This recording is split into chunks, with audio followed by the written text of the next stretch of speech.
আমাদের হাতে কি হয় যে ভবিষ্যতে যারা প্রতিকার আছে তারা কিন্তু দেশের যেটা সুনাগরিক হয়ে গড়ে ওঠে। এই জন্যে টিচিং প্রফেশনটা হলো the mother of the all profession.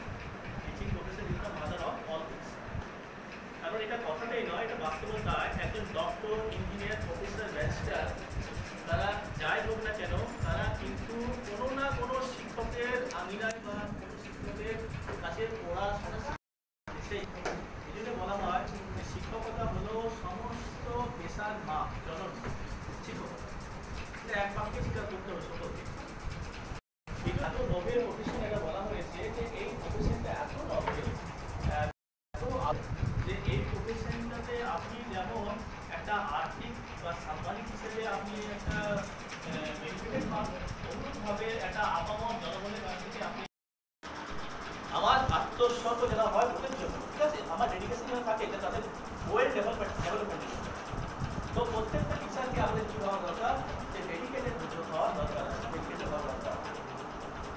তারপর আছে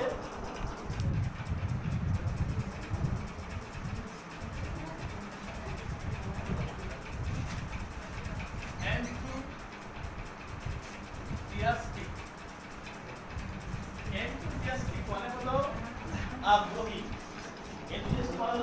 একজন টিচারের কিন্তু খিদে কোনো মিটবে না, একজন টিচারের কোনো দিন খিদে মিটবে না। যদি কোনো টিচারের খিদে মিটে গেছে তাহলে কিন্তু সে শেষ হয়ে গেছে। একজন টিচারের কোনো দিনই তার খিদে মিটবে না। খিদে কি শেখানো, আমার বাচ্চাকে আমি শেখাবো।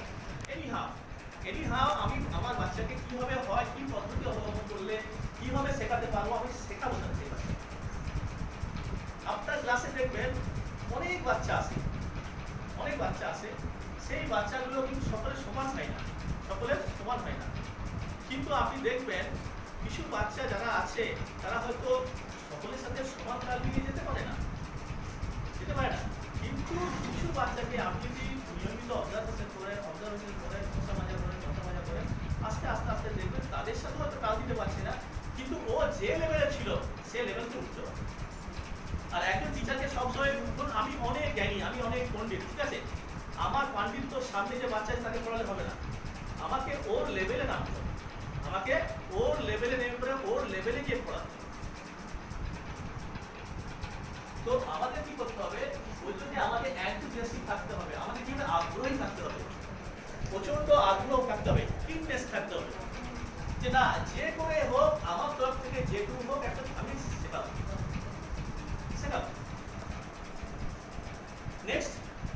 নেক্সট আপনার আছে যেটা হলো অ্যামিকেবল